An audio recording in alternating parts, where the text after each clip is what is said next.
सबसे पहले हमारे तमाम व्यूअर्स को मैं सलाम करना चाहूँगा। मैं कौन हूँ ये?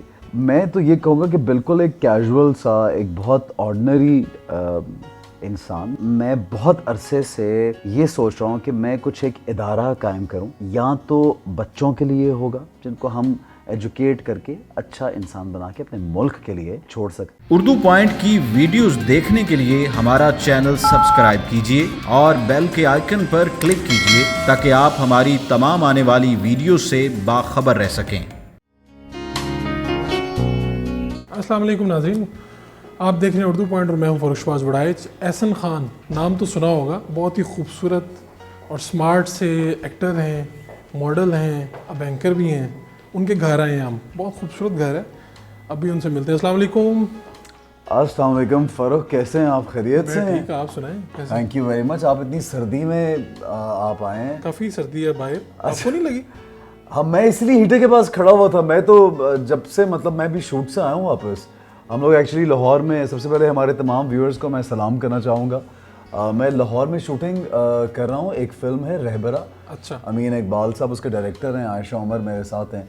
तो आज शालीमार बाग में, लाहौर में आज टेम्परेचर 7-6 है शायद, और वहाँ पे Shalimar garden which was looking beautiful by the way. मैं बहुत दिनों बाद गया, बचपन में कभी स्कूल के साथ जाते थे, वैसे तो चक्कर लगा नहीं, और अब कराची ज़्यादातर होता हूँ काम के लिए। तो वो हसीन तरीन जगह, लेकिन इतनी सर्दी यार कि मैं बस उनको ये बोल रहा था कि प्लीज़ यार मुझे घर जाने दें। लाहौर और कराची की सर्दी क्या कहेंगे? कराची में कौन सी सर्दी होती है?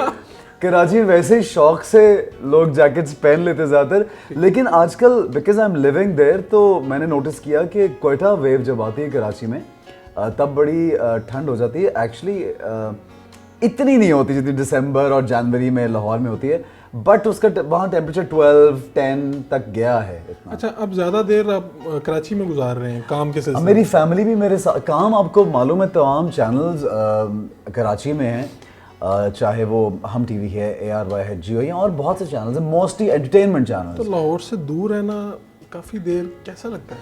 यार देखिए, हमारा तो पाकिस्तान पूरा ही है, हमें हर जगह प्यार तो मिलता है, और फिर वो कहते हैं ना, जहाँ पे आपका दाना पानी लिखा हो उधर तो खुद ही रिस्क आपको खींच के ले जाते हैं, अल्लाह ने जो नसीब में लिखा हो।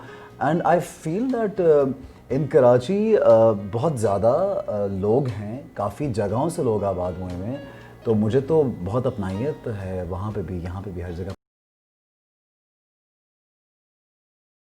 ट्रांसमिशन भी कर ली, रमज़ान ट्रांसमिशन भी, शो भी कर रहे हैं, सबसे अच्छा दिल के करीब क्या चीज़ है?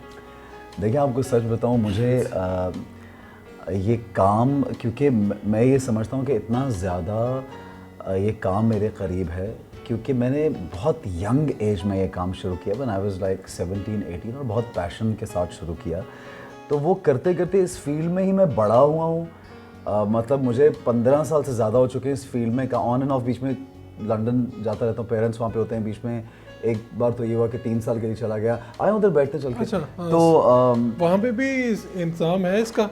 आप मतलब लंदन तो सेंट्रली, वहाँ तो आप खड़े नहीं हो सकते। नहीं, तो मैंने कहा जहाँ पर आप हमें बिठाने लगे। अच्छा, उधर, हाँ बिल्कुल, आप इधर आइए हमारे साथ, मैं आपको बिठाता हूँ। उधर भी बिल्कुल हीटर है, आप फिक्र ना करें, आपको हम वार्म रखेंगे। अच्छा, तो ये कि तमाम काम पसंद है मुझे सारे, होस्टिंग, एक्टिंग, मैंने, आप जानते हैं, फिल्म भी की, थिएटर, जिसको लोकल थिएटर तो नहीं, मैंने इंटरनेशनल थिएटर किया UK में, इंग्लिश का थिएटर, जो कि बहुत डिफ़िकल्ट और बड़ा मंझेवे वहाँ के जो ट्रेन लोग होते हैं वो करते हैं। मुझे उसका एक अलग मज़ा है, फ़िल्म का एक अलग मज़ा है, टेलीविज़न का तो बहुत मज़ा है। पाकिस्तानी जो लोग हैं, मैं आपको बताऊँ, वो बड़ा प्यार देते हैं कि कभी कभी हैरत होती है कि दुआएं और जिस तरह लोग मिलते हैं प्यार से।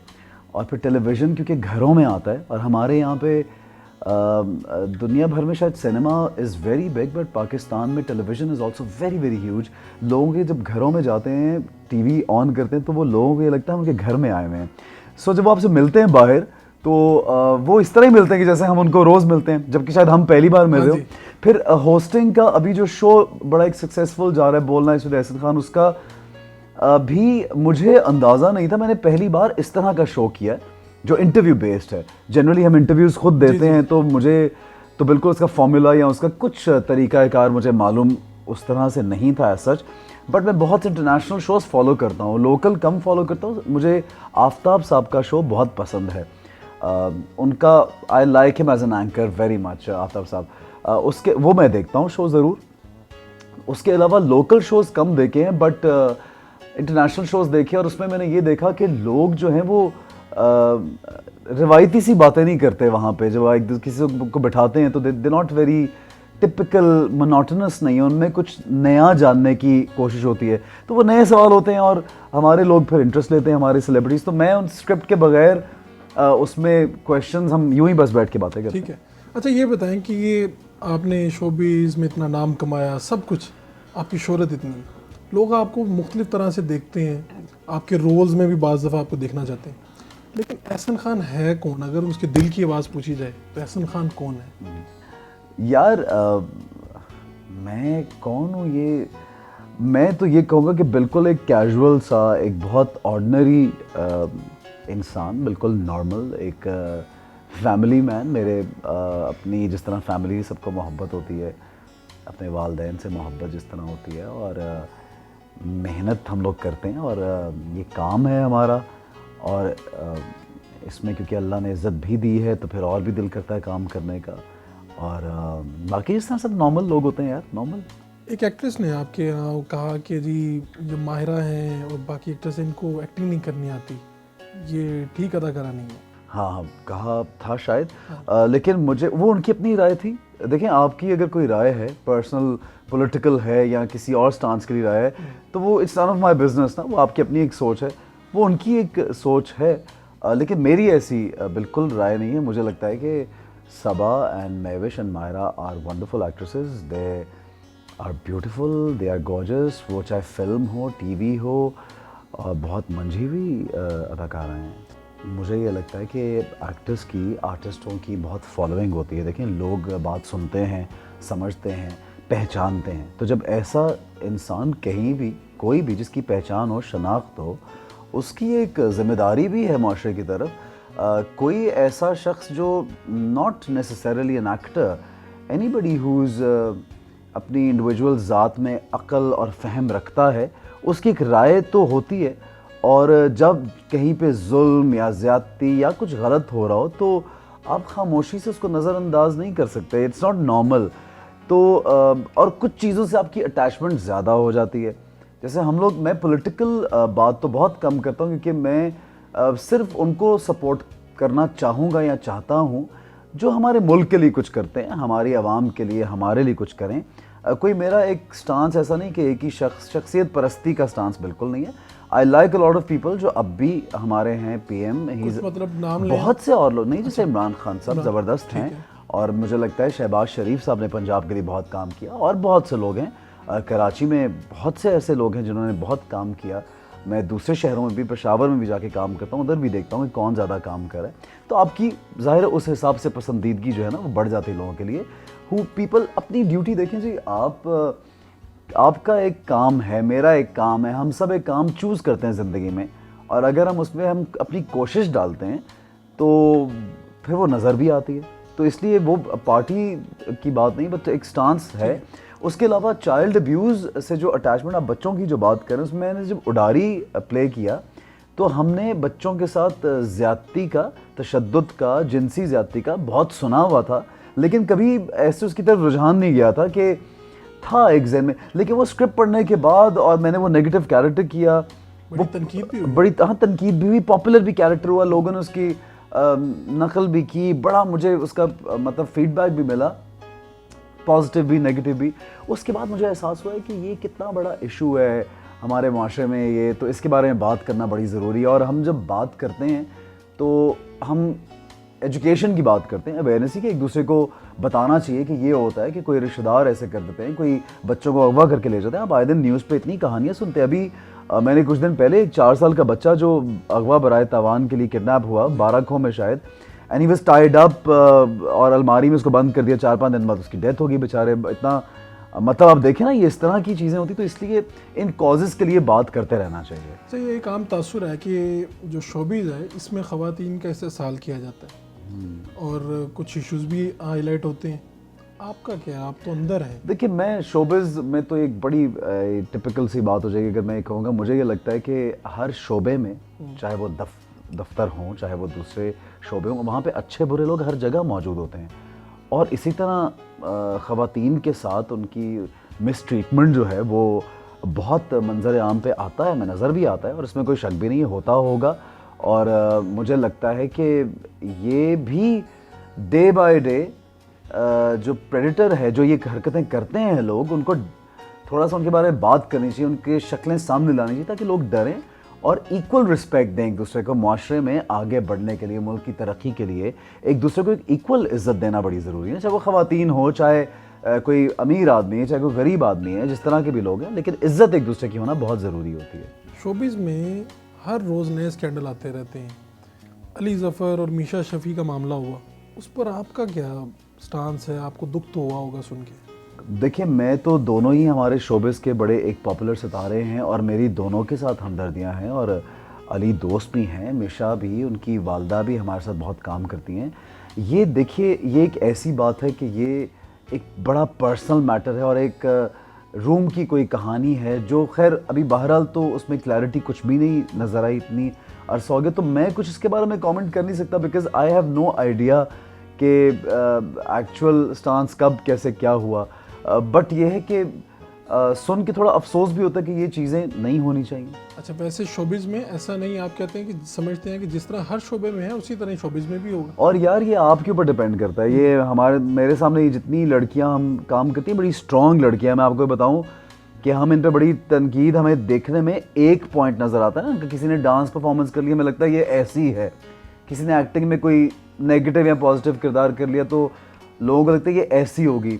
उनकी पर्सनल लाइफ आप देखें, इतनी स्ट्रॉन्ग लड़कियां, कुछ तो बहुत सी अब मैरिड हैं, बच्चों के साथ हैं, जो अपने शौहरों को भी सही रखती हैं, अपने बच्चों को भी पालती हैं और काम भी अच्छा कर रही हैं। उनकी रेपुटेशन ज़बरदस्त है, मतलब कोई इंसान ऐसा नहीं कर। तो आई रिस्पेक्ट हमारी फील्ड की लड़कियां बड़ी स्ट्रॉन्ग, और जो ज़रूरी नहीं कोई मैरिड हो, नहीं है, वो उनकी अपनी चॉइस है। वो अपनी फैमिली को ही ज़्यादा सपोर्ट करी, mostly they supporting their family like any other man would support their family.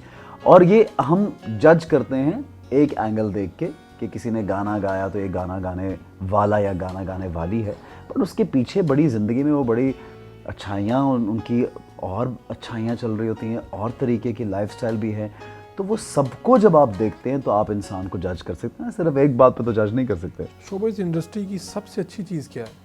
I think इसमें सबसे अच्छी बात वो ये है कि जो एज एन एक्टर या एज ए पर्सन आप एक्सप्रेस बड़ा कुछ कर सकते हैं। तब देखें ना, मैं आपके पास बैठ के जो मुझे यहाँ पे बात मैं कर रहा हूँ, वो everybody can't do that. So I think being part of show business, you can express it on either social media or your any platform that you have.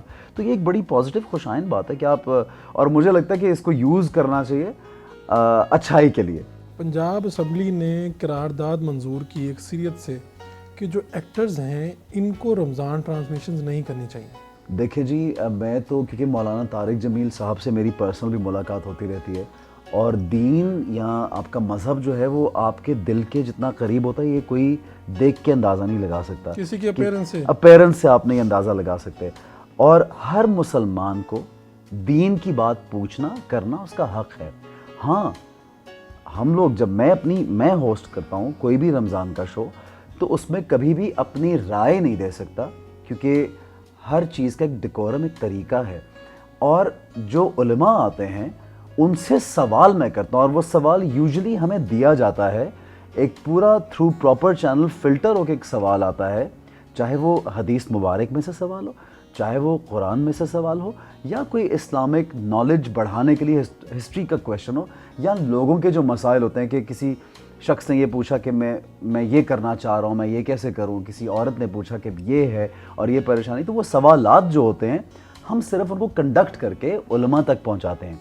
और आप ये देखिए कि उससे फ़ायदा ये हुआ, मुझे 5 साल में ये फ़ायदा हुआ कि हमारे क्योंकि घर में दीन, मेरी वालदा ने बहुत हमें नमाज की पाबंदी, मतलब मुझे ये याद है कि हम जब बहुत छोटी एज में थे तो वालदा सुबह के वक्त हम उठते नहीं थे, बच्चे जैसे उठते नहीं हैं, तो या तो हमें बहुत डांट और मार पड़ती थी, बाकायदा मार पड़ जाती थी, और अगर नहीं तो अम्मी ऊंची बैठ के हमारे सरहाने कुछ पढ़ने लग पड़ती थी ऊंची ऊंची, तो हम लोग वो आवाज़ सुन के उठ जाया करते थे, चाहे बच्चे जब शुरू में इरिटेट भी होते हैं कि अम्मी थोड़ी देर और सोने दें या ये, लेकिन वो पढ़ती रहती ताकि इनकी आंख खुले और ये नमाज़ पढ़ें। तो दीन ये आपकी पर्सनल चीज़ें हैं सारी, ये आपने पूछा तो मैं आपको इसलिए बता रहा हूँ, अदरवाइज़ ये चीज़ें हम इन चीज़ों को फ्लॉन्ट करना या इनको बताना या दिखावा करना मुझे ये बात पसंद नहीं है, बाकियों का मैं कुछ कहना नहीं चाहूँगा। तो इसलिए वो दीन की जो एक जुस्तजू, एक चाहत इल्म हासिल करने की, कुछ नया सीखने की हमेशा रहती है। तो मैं जो इस फील्ड में आया उसका मकसद सिर्फ ये था कि मैं बहुत से उलमाओं से, डिफरेंट मसलक के उलमा बैठे होते हैं हमारे सामने, आप उनसे बात करते हैं, सीखते हैं यार, और मैं अपने पर्सनल सवाल भी मुझे सीखते होते हैं। और आप यकीन करें, I am a different person what I was when I started Ramzan transmission and after 5 years of that, because 5 साल मुझे हो चुके हैं ये करते हुए। तो मैं तो एक, मुझे लगता है कि मैं वो रहा नहीं जो पहले मैं था। मेरी सोच, दीन की जो बातें कुछ मैंने ऐसी सीख ली, कुछ अमल ऐसे हैं जो हम करते हैं और कोशिश करते हैं, और बल्कि मैं तो समझता हूँ ये दुआ करनी चाहिए कि क्योंकि आप मुझे अगर 15 साल पहले मिले होंगे तो मैं ऐसा नहीं था। और अल्लाह ताला ये कहते हैं कि आखिरी सांस तक इंसान को माफ़ी दी जा सकती है। तो जो मार्जिन होता है ना किसी का भी, कि आज नहीं तो कल नहीं और परसों, और वो बेहतर से बेहतर होता चला जाएगा इंसान। और दीन सबसे पहले हमें इंसानियत सिखाता है यार, हमें ये देखना है कि कोई इंसान कितना बेहतरीन है। पाकिस्तानी जो ड्रामा इंडस्ट्री है इसके बारे में एक आम तासुर है कि यहाँ पर तलाक की कहानियाँ और शादी के बाद वाले अफेयर्स बहुत ज़्यादा हैं, और इसका इम्पेक्ट है देखने वालों पे। क्या ये मुनासिब है? आप सही कह रहे हैं, बहुत सी कहानियाँ ऐसी हैं जिसमें शायद ये ज़्यादा हो जाता है। मैं जहाँ तक अपनी पर्सनल बात करूँगा तो मैं सिलेक्टिव काम करता हूँ। देखते हैं आप, जब आपके सामने लाया जाता है तो आप ये देखते हैं कि इस तरह की कहानी मैंने नहीं करनी। फ़ारूक, ये सवाल आपका ऐसा है कि बस आपको आज फ़ोन आएगा और आप बोलेंगे फ़लाँ शख्स का इंटरव्यू करो और आपको पता भी ना हो वो कौन है, तो ऐसे तो नहीं आप जाएंगे ना। आप कुछ अगर नया भी है तो आप कुछ रिसर्च तो करेंगे। तो ये तो इम्पॉसिबल बात है। हाँ, नए जो स्ट्रगलर एक्टर्स हैं उनके लिए शायद choice is very difficult, because कभी प्ले मिल गया, काम कर लिया, उसी में जो भी आपको मिला। शुरू में हमने भी बगैर देखे सोचे समझे काम किया, लेकिन अब तो माशाल्लाह ये है कि चॉइस है और 2-2 3-3 स्क्रिप्ट्स घर पे होते हैं, उनमें से देख के, उनको पढ़ के फिर आप चूज़ करते हैं। तो बहुत से ड्रामे ऐसे हैं जैसे आप कह रहे हैं, बट थिंग्स आर चेंजिंग, और टॉपिक्स पे भी ड्रामे बनते हैं। लेकिन फिर आप ये देखिए कि टॉप रेटिंग भी उन्हीं ड्रामों की होती है जिनमें टिपिकल बात, जिसको हम आप कह रहे हैं कि जी औरत की तलाक या एक्स्ट्रा मैरिटल अफेयर, बट उन ड्रामों की रेटिंग भी तो ऊंची है। तो रेटिंग तो लोग जो पसंद करते हैं उससे आती है। आपने उडारी में रोल किया, वो बड़ा डिस्कस हुआ, तनकीद भी बहुत हुई। आप देखें कि आप ऐसा हुआ नहीं कि उसके बाद बहुत लोगों ने उस तरह की स्टोरीज़ बनाई, लेकिन वो वाली पजीराई नहीं मिली, क्योंकि उडारी का एक टोटल जो नीयत और जो पूरा एक प्रोजेक्ट का सेटअप था वो अवेयरनेस का प्रोजेक्ट था। और उसमें हमने किसी भी चीज़ को सेंसेशनलाइज, यानी मतलब उसको हमने इस तरह से उजागर नहीं किया कि जो एक बुरी बात को उजागर नहीं किया, और ना ही हमने नॉर्मलाइज़ किया। आप जब एक बात को नॉर्मलाइज़ कर देते हैं ना कि एक आदमी गलत हरकत कर रहा है और वो हीरो भी है, तो फिर तो वो नॉर्मलाइज़ हो गया ना। हमने उसको बुरा भी दिखाया, उसकी सज़ा भी दिखाई और उसको जेल भी भेजा। तो इसलिए अगर आप कोई स्टांस लेके चलते हैं तो उसको फिर एंड तक पहुंचाना भी ज़रूरी है। कंदील बलोच ने आपसे रब्ता किया तो आपने उसे कहा कि अगर वो ये काम ना करे तो मैं आपको कोई काम दिलवा सकता हूँ शोबिज़ में, आप बाकायदा तौर पे? मुझे ये लगता है कि कोई भी काम, आप अगर ज़िंदगी में पैसा ही मसला है या काम अगर पसंद है करना इस फील्ड में या कहीं पे, तो मुझे लगता है कि बेहतर है कि इज़्ज़त के साथ अच्छे तरीके से हमारी और एक्ट्रेसेस भी काम करें या एक्टर्स भी कर रहे हैं। तो इसमें बड़ी मेहनत है इस काम में, तो इज़्ज़त के साथ काम करके पैसे कमाना ज़्यादा बेहतर है कि आप किसी लोगों के कहने में कुछ आ जाएं या किसी की बातों में आ जाएं या कोई इस तरह का काम। आई फील कि एक दूसरे को रिस्पेक्ट देनी चाहिए और अच्छे काम की तरफ दूसरों को बुलाना भी चाहिए। ये बड़ा ज़रूरी है कि आप दूसरे को अच्छा मशवरा दें। तो क्या आपकी ये ऑफ़र हरीम शाह के लिए भी मौजूद है, वो जो टिकटॉक स्टार्स हैं? हरीम शाह जो अच्छा टिकटॉक स्टार, हाँ वो बड़ी टैलेंटेड है। उनकी वीडियोज़ तो वैसे टू बी ऑनेस्ट मैंने बहुत कम देखी हैं, बट क्योंकि वो न्यूज़ पे कहीं ना कहीं कुछ सामने कभी किसी का के लिए ट्वीट कर दिया, कुछ लीक कर दिया, वो सामने आता रहता है। तो आई थिंक क्यों नहीं, उनको भी चाहिए कि एक्टिंग मतलब देखिए अगर शौक है, अगर, क्योंकि टिकटॉक की वीडियोस में बहुत से ऐसे स्टार्स एक्टर्स हैं जो आए हैं टीवी पे काम कर भी रहे हैं, तो आई फील उनको भी बेहतर तरीके से काम करना चाहिए अगर शौक है तो। बिल्कुल, मैं हेल्प कर दूंगा लोगों की यार। हमारे पास बहुत से लोग ऐसे नए लड़के लड़कियां आते हैं तो हम रेकमेंड कर देते हैं लोगों को कि भाई देख लेंगे इनमें टैलेंट है, आप काम दें इनको, व्हाई नॉट। क्या ख्याल है आपका? आप क्या कर रहे हैं? अगर आपको कोई बोले कि भाई मुझे जर्नलिस्ट बनना है, दिलवाना चाहिए काम, चलें अब आप भी बीच में मतलब शामिल हैं साथ में। यार फ्यूचर प्लान तो अल्लाह की ज़ात जानती है, और मैं आपको सच बताऊं मैं कभी फ्यूचर प्लानिंग एज सच नहीं करता। बस इतनी कोशिश होती है कि अच्छा काम करें, चाहे वो फिल्म हो, चाहे वो टेलीविज़न हो, वो कोई कमर्शियल हो, कोई प्रोजेक्ट कोई भी हो, कोई ट्रांसमिशन हो, कोई होस्टिंग का प्रोजेक्ट हो, कुछ भी है, बस जहन में ये चीज़ होती है कि कुछ अच्छा क्वालिटी का काम करते हैं। और आपने, हर इंसान का ना अपना एक मेयार होता है, अपना एक लेवल उसने सेट किया होता है कि उसने ज़िंदगी में क्या करना है, कहाँ जाना है, क्या इमेज छोड़ना है, क्या लेगेसी छोड़नी है। कल को या आज को लोग उसको याद करते हैं तो किस चीज़ पे याद करेंगे, तो वो फिर चीज़ आपको डेफिनेटली आपका एक मेयार कायम हो जाता है। तो फिर आपकी कोशिश ये होती है कि आप मेयारी काम की तरफ तवज्जो दें। और फिर आप कभी ऐसा भी होता है कि वो काम की शायद ज़रूरत भी हो, या कुछ पैसों की ज़रूरत हो, या आपके पास आप चाह रहे हो यहाँ पे ज़्यादा पैसा मिल रहा है, या आप करें या ना करें, तो इंसान फिर पीछे भी हटता है। क्योंकि अगर आपको इज़्ज़त अपनी ज़्यादा अजीज़ होती है दूसरी चीज़ों से, तो फिर कुछ मैटर नहीं करता। तो मेयार बस ज़रूरी है, और बाकी फ़ैसले तो रब जानता है, हमारा काम है कोशिश करना।